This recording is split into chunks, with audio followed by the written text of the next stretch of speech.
Today I'm giving a runner's review of the PaMu Slide.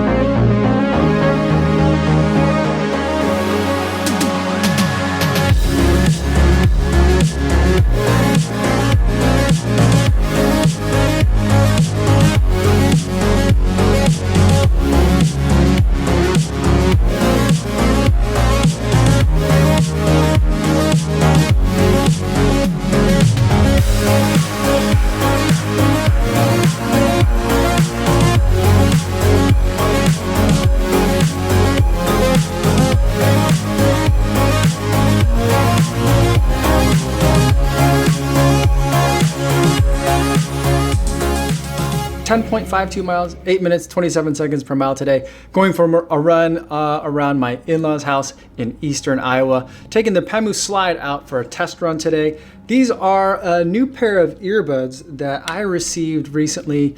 And in terms of full disclosure, this was a pair that was sent to me for the purpose of review. I didn't have to pay for them, but no money is being exchanged. They're not paying me to make a review, and they're not gonna have any editorial control or input. And no one will be able to see the footage until you guys get a chance to see it on YouTube. To cut to the chase for this particular review, I think that these might be some of the best earbuds that I've ever run in. And I've run in a lot of different earbuds over the years.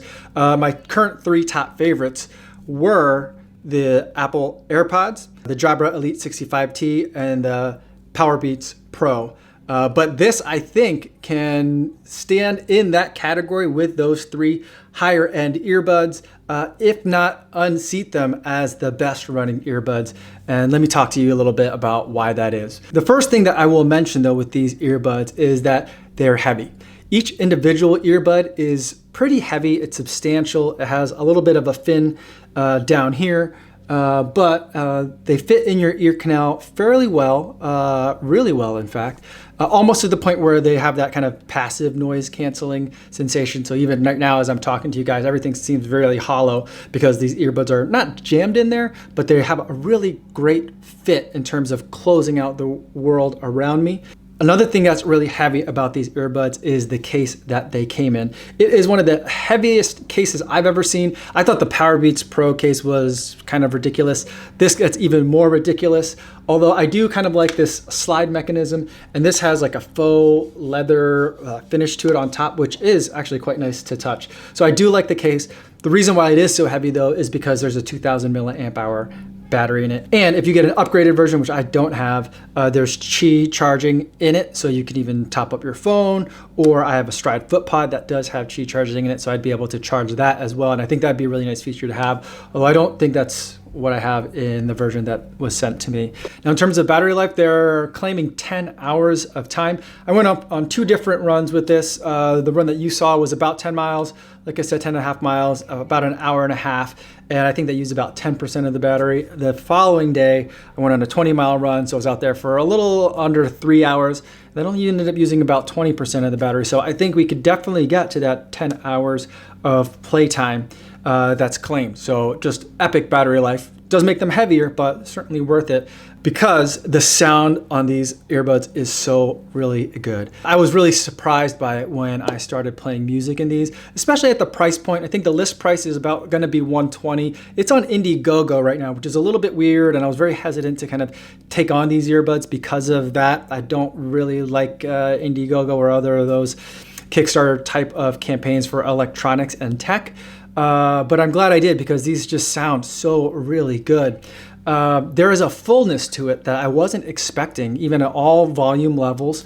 And so the sound feels very rich. The one critique, if I have to critique it, I will say that the sound isn't very precise directionally. So when I listen to other higher end earbuds, not only do I feel enveloped in the sound, I also feel like certain sounds come from like this area or back here on the side. I'm not getting that sense of kind of directionality or specificity with these earbuds, but in terms of being enveloped in sound, I am fully immersed. And I don't know if that's part of the fit that's doing that, or if it's the earbuds that are just driving a better sound. Whatever it is, the sound is just absolutely amazing. Some of the best sounding earbuds that I've run in almost ever, if not the best. Yeah, I'm very reluctant to say that kind of because of all these other factors, the Indiegogo-ness of it, the fact that it isn't kind of already a top tier brand. So it's kind of coming out of left field for me and definitely surprising me, but the proof is in the pudding and the sound is definitely there. The one other thing that I might say in terms of the sound, one of its benefits in terms of how much it envelops you, is that I felt a little bit disconnected while running in terms of the world around me. And so one of the things that I love about the AirPods, for example, is that AirPod design not only gives you good sound, but also lets you kind of hear a little bit of the world around you. And in the Drawbacks 65T, they have the pass-through, so they use the mic so that way ambient noise can kind of get sent into you. So you still have a sense of what's going on around you. With these, I completely lost track of everything that was going around me, which can be good depending on what you want to use them for. But for running was a problem for me. There was one time specifically, I was out on the dirt portion of the loop that I do around here, and a truck came up behind me on a gravel road. Normally that's extremely loud and I can hear that through any other earbud I've ever run in. But today one kind of snuck up on me. Not that it was doing anything wrong. It was being perfectly fine, gave me lots of space, but it surprised me. And for a large, like 2-ton pickup truck to come up on a gravel road and surprise you means that these are really disconnecting you from the world around you. So if that's something that bothers you or you're concerned about as a runner, I might not recommend these because the way it fits really well is so immersive. But that also is what contributes to the absolutely phenomenal sound that you're getting. Now, the ultimate test for me for this pair of earbuds, and the reason why I wanted to go on 2 runs before I made the review video is because I really wanted to give it a thorough sweat test. Now, these are IPX6 rated, so definitely going to handle all the sweat or even a rainstorm that you throw at it. But I was worried without an ear loop in the summertime when it's humid, when I'm sweaty, how's it going to hold up? And I was for certain that, you know what, it made it through the first day, 10.5 miles without a problem. But certainly if I went on a longer run, it was going to fall out in the summertime. So the following day was a 20-mile run. But I didn't even feel like they were about to slip out. They were in there and they stayed in there the entire time. So I am thoroughly impressed. I'm sure that if it was a rainstorm or if I was running like in the middle of the day at like the absolute hottest part of the day, I can maybe make them fall out. But pretty much anything without an ear loop is going to fall out in those kinds of situations. So as far as a sweat test goes, for a pair of earbuds that don't have an ear loop, these do exceptionally well in terms of staying in. So once you get them in there, they are going to stay in there, except in the most extreme of circumstances. And for me, a 20-mile run, that's, I think, a pretty extreme circumstance to put these in a test for. The only other issues that I had was on the first day, when I had the phone in my pocket, in my running tights, I did get a couple of occasional flutters in the beginning parts of my run. I'm not sure what that was, if that was the Bluetooth connection, but for whatever reason, towards the end of the run, I didn't have that problem. I did have a different problem at the end of my first run though, and I don't think it's necessarily the earbuds' fault. What happened was at some point I lost cell connection. We're in rural Iowa here, and I lost cell connection. I was listening to Spotify, and for a couple of minutes, there just wasn't any music playing through my earbuds, and I kind of let it alone. Then I tried to, when I got closer to town, I tried to reconnect to Spotify, and that worked, but only the sound was coming out through the phone and not the earbuds. I checked in my Bluetooth settings and it looked like the earbuds were connected. They were certainly still on because if I tapped them, and everything is controlled by touch-sensitive buttons, not actual buttons, which I think is really nice because normally with earbuds this style, when you're using actual buttons to press, that usually ends up hurting my ear canal when I have to do that pressing. These are touch sensitive, so you don't have to push nearly as hard. It's still a little bit cumbersome and not something that I think is phenomenally better, but it is a lot better than actual physical buttons. So it's a step in the right direction. I prefer them over any other physical buttons that I might have to use. But I was able to touch them and hear different commands. So like the pause and unpause command, I could hear it just fine.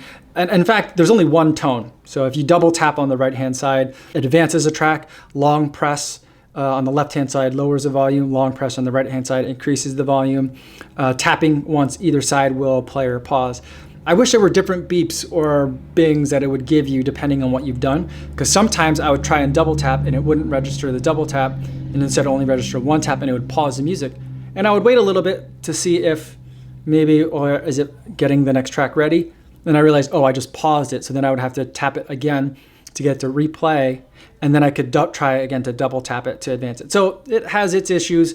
Physical buttons have kind of the same problem as well, so I'm not going to say it's better or worse, but that's just been my experience with those buttons. But what I couldn't figure out how to do was figure out a way to turn them off, or try to turn them off and return them on so I could try to repair them with my phone. So the last like mile and a half of my run today, I didn't have the earbuds working because there was just something with the Bluetooth connection got goofy. I think because of an extended period of no music or sounds being transmitted from the phone to the earbuds. And so I think probably what I could have done is just turned off Bluetooth on my phone and turned it back on, and they would have found each other fine. But I was towards the end of my run and I didn't have too much time to tinker around with it. But that was a minor glitch. I didn't have that problem at all during my longer run the following day. And so a couple of little hiccups, kind of getting to know the device. But overall, right now, I believe these earbuds, if you, I guess, back the project, right now, if you buy them now, they're $50. So that's an amazing price for what you're getting in these earbuds. And even at the full price later at $120, I still think that they'll be a good buy. So hopefully you can get them at some sort of intermediate price between $50 and $120, depending on, I guess, I'm not really sure how Kickstarter or Indiegogo projects works, to be completely honest with you. But depending on when you buy it, I think you get different pricing that's available. So anywhere in between those two prices, I think is a very compelling price point for the amount of sound quality that you're getting for these. I'll be running with these a little bit longer comparing to them other earbuds that I will be testing coming up in the next couple of weeks.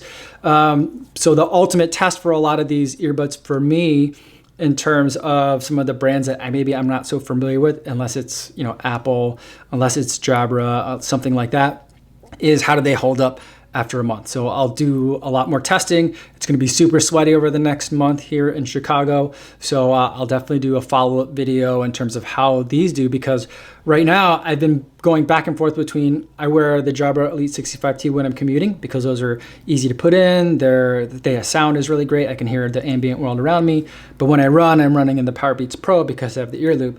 These right now, I think, can do both of the things that I need, commuting and also running. So I'll be putting in a lot of runtime with these over the next couple of weeks, so stay tuned for the long-term review. But so far, I do think these are some of the best earbuds that I've ever run in. And I don't take that lightly. It's hard for me to kind of say that because I always hate to put superlatives on things, but these are pretty darn good.